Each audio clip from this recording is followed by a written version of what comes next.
ഇന്ന് നമ്മളോടൊപ്പം ഉള്ളത് ഡോക്ടർ ടിറ്റി വർഗീസാണ്. നമസ്കാരം. നമസ്തേ. വിദേശ പഠനം മാം നടത്തുന്ന കൺസൾട്ടൻസിയുടെ പേര് ടെസ് യൂറോപ്പ് എഡ്യൂനെറ്റ്. മാമിൻ്റെ കൺസൾട്ടൻസി എന്തെല്ലാം രീതിയിലുള്ള വിദേശ പഠനങ്ങൾക്കാണ് വിദ്യാർത്ഥികൾക്ക് സപ്പോർട്ട് കൊടുക്കുന്നത്? First of all, once again, I would like to introduce myself. I am Dr. Titi Varghese, official education consultant for Indian students to study in various European Union countries and also other countries in abroad. And എൻ്റെ കമ്പനിയുടെ പേര് ടെസ് Europe Edunet എന്നുള്ളതാണ്. Tes Europe Edunet it is an overseas educational consultancy. നമുക്ക് main focus എന്ന് പറയുന്നത് European Union countries ആണ്. Obviously I am dealing with UK, Canada, Australia, Ireland, New Zealand and USA. പിന്നെ സ്വിറ്റ്സർലൻഡും ഒക്കെ നമുക്ക് അവൈലബിൾ ആണ്. ബാച്ചിലേഴ്സ് മാസ്റ്റേഴ്സ് പഠിക്കാനായിട്ടുള്ള കുട്ടികൾക്ക് വേണ്ടിയാണ് മെയിൻലി അഡ്മിഷൻ പ്രൊസീജിയർ വേണ്ട എല്ലാ സപ്പോർട്ടും കൊടുക്കുന്നത്. അപ്പോൾ ഉന്നത വിദ്യാഭ്യാസം എബ്രോഡ് എന്തുകൊണ്ട് എന്നുള്ളൊരു ചോദ്യം വളരെ കാലിക പ്രസക്തമായിട്ടുള്ള ഒരു ചോദ്യമാണ്. മിക്ക സ്റ്റുഡൻസിന്റെ കേസിലും പേരൻസിനും അവയർനെസ് ഇല്ലാത്ത ഒരു വലിയ കാര്യമാണ്. നമുക്ക് ഈ യൂറോപ്യൻ യൂണിയൻ കൺട്രീസിലൊക്കെ ഒരുപാട് സ്കോളർഷിപ്സ് അവൈലബിൾ ആണ്. നമ്മുടെ നാട്ടിലെന്ന് പറയുമ്പോഴത്തേക്കും ഫസ്റ്റ് ഓഫ് ഓൾ ഒരുപാട് ക്രൗഡഡ് ആണ്, സീറ്റ്സിന്റെ അവൈലബിലിറ്റി കുറവാണ്, പിന്നെ ഡൊണേഷൻ, അതുകൂടാതെ തന്നെ പല പല ഫീസ് കാര്യങ്ങൾ അങ്ങനത്തെ എല്ലാ കോംപ്ലിക്കേഷൻസും വരുന്നുണ്ട്.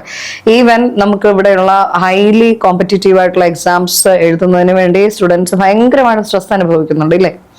എന്നാൽ എബ്രോഡിന്റെ കേസ് എന്ന് പറയുന്നത് നമുക്ക് ബാച്ചിലേഴ്സ് പഠിക്കാനാണെങ്കിൽ, ഇപ്പം ഞാൻ എന്തുകൊണ്ടാണ് ഇത് പറയുന്നത് എന്ന് പറഞ്ഞു കഴിഞ്ഞാൽ ഇന്നിപ്പം മെയ് 19, 2025 ഓൾറെഡി CBSE സ്റ്റുഡൻസിന്റെ എക്സാമിന്റെ റിസൾട്ട് വന്നിരിക്കുന്ന സമയമാണ്. നമ്മുടെ സ്റ്റേറ്റ് സിലബസിന്റെ സ്റ്റുഡൻസിന്റെ എക്സാമിന്റെ റിസൾട്ട് ഉടനെ വരും. അപ്പോൾ ഈ +2 കഴിഞ്ഞ കുട്ടികൾക്ക് അവരുടെ ബാച്ചിലേഴ്സ് തലം മുതൽ എബ്രോഡ് പഠിക്കുകയാണ് എന്നുണ്ടെങ്കിൽ I would personally say that's really good. വേറൊന്നും കൊണ്ടുമല്ല, പല പേരൻസിനും ഈ ഇവിടുത്തെ ട്യൂഷൻ ഫീ മാനേജ്മെന്റ് ഭയങ്കര കൺസേൺ ആണ്. അതുകൂടാതെ quality of education with scholarship എന്നുള്ള ഒരു ഓപ്പർച്യൂണിറ്റി നമുക്ക് എബ്രോഡ് ഉണ്ട്. കൂടാതെ കുട്ടികൾക്ക് പാർട്ട് ടൈം ജോബ് ചെയ്യാം. അപ്പം നാച്ചുറലി നമുക്ക് ചോദിക്കാൻ സാധ്യതയുള്ള ഒരു ചോദ്യമാണ്, എല്ലാ കുട്ടികൾക്കും ഈ ഹയർ എഡ്യൂക്കേഷൻ എബ്രോഡ് പോസിബിലിറ്റി ഉണ്ടോ എന്നുള്ളത്. എപ്പോഴും മേക്ക് ഷുവർ ചെയ്യുക നമ്മൾ ജോയിൻ ചെയ്യുന്ന യൂണിവേഴ്സിറ്റി കഴിയുന്നതും പബ്ലിക് യൂണിവേഴ്സിറ്റി ആയിരിക്കണം. അതിന്റെ റാങ്കിങ് നിങ്ങൾ ചെക്ക് ചെയ്യുക. അതുകൂടാതെ നിങ്ങൾ ചൂസ് ചെയ്യുന്ന കോഴ്സ് നിങ്ങളുടെ പ്രീവിയസ് എഡ്യൂക്കേഷനുമായിട്ട് ബന്ധപ്പെട്ട് തന്നെയാണോ എന്നുള്ളത് മേക്ക് ഷുവർ ചെയ്യുക. ഫോർ എക്സാമ്പിൾ, ഞാൻ 12th സയൻസ് പഠിച്ച ഒരു സ്റ്റുഡന്റിനെ സംബന്ധിച്ച് if I would like to join for any bachelors in informatics or management or let's say humanities, I can. പക്ഷേ ഹ്യൂമാനിറ്റീസ് പഠിച്ച ഒരു കുട്ടീനെ സംബന്ധിച്ച് ആ കുട്ടിക്ക് IT ഫീൽഡിലേക്ക് തിരിയണമെന്ന് പിൽക്കാലത്തിൽ തോന്നിക്കഴിഞ്ഞാൽ സാധിക്കില്ല. മിക്ക കൺട്രീസിന്റെയും റെഗുലേഷൻ എന്ന് പറയുന്നത് അതാണ്. അപ്പോൾ ഓരോ കുട്ടികളും പ്രത്യേകമായിട്ടും ശ്രദ്ധിക്കേണ്ട ഒരു കേസ് എന്ന് പറയുന്നത്, ഇപ്പം ഇവിടെയൊക്കെയുള്ള ഒരു മിക്ക ഏജൻസി ട്രെൻഡ് എന്ന് പറയുന്നതും എങ്ങനെയാലും ഒരു സ്റ്റുഡന്റ് വരുന്നു, അവിടെ ഇരിക്കുന്ന സ്റ്റാഫ് അവരെ കൺവേർഷൻ ചെയ്തിട്ട് ഏതെങ്കിലും ഒരു കോഴ്സിന് കയറ്റി എങ്ങനെയാലും എബ്രോഡ് കയറ്റിരുന്നു. പിന്നെ ഒരു കോണ്ടാക്റ്റോ കാര്യങ്ങളോ ഒന്നും തന്നെ ഇല്ല. കഴിഞ്ഞ 10 വർഷത്തോളമായിട്ട് ഞാൻ യൂറോപ്പില് ലിത്വേനിയ എന്ന് പറയുന്ന യൂറോപ്യൻ യൂണിയൻ കൺട്രിയിൽ പഠിക്കുകയും പഠിപ്പിക്കുകയും ഒക്കെ ചെയ്തുകൊണ്ടിരിക്കുന്ന ആളാണ്.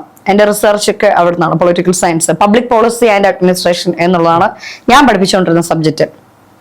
പിന്നെ ബിസിനസ്സിലേക്ക് വന്ന സമയത്തും പിന്നെ എനിക്ക് എന്റെ പബ്ലിഷിംഗ് ഹൗസ് ഉണ്ട്, അതുകൂടാതെ തന്നെ സ്പിരിച്വൽ ലൈഫ് ഉണ്ട്. അപ്പൊ അങ്ങനെയൊക്കെ ആയപ്പോഴത്തേക്കും യൂണിവേഴ്സിറ്റിയിലെ ജോലി സ്കിപ്പ് ചെയ്തു. കുറെ വർഷങ്ങളോളം പ്രൊജക്ട് എക്സ്പേർട്ട് ആയിട്ടൊക്കെ വർക്ക് ചെയ്തതിന്റെ ഒരു എക്സ്പീരിയൻസ് പറയാം. നിങ്ങൾ സ്റ്റുഡൻസ് പ്രത്യേകമായിട്ടും ശ്രദ്ധിക്കേണ്ടത്, നിങ്ങളുടെ ബാക്ക്ഗ്രൗണ്ടിനനുസരിച്ചുള്ള കോഴ്സിനാണ് നിങ്ങൾ പഠിക്കുന്നത് എന്ന് മേക്ക് ഷുവർ ചെയ്യണം. ഇല്ല എന്നുണ്ടെങ്കിൽ മിക്ക എംബസികളും പറയും നിങ്ങളൊരു ഫേക്ക് സ്റ്റുഡന്റ് ആണ്, you are just trying to migrate. That's the main important thing that many people are doing from here.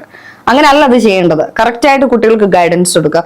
So what we are doing actually is giving the right guidance. എനിക്ക് ഒരുപാട് enquiry ഒരു സെമസ്റ്ററിലേക്ക് വരും, പക്ഷെ ഞാൻ എടുക്കുന്ന സ്റ്റുഡൻസിന്റെ number കുറവായിരിക്കും.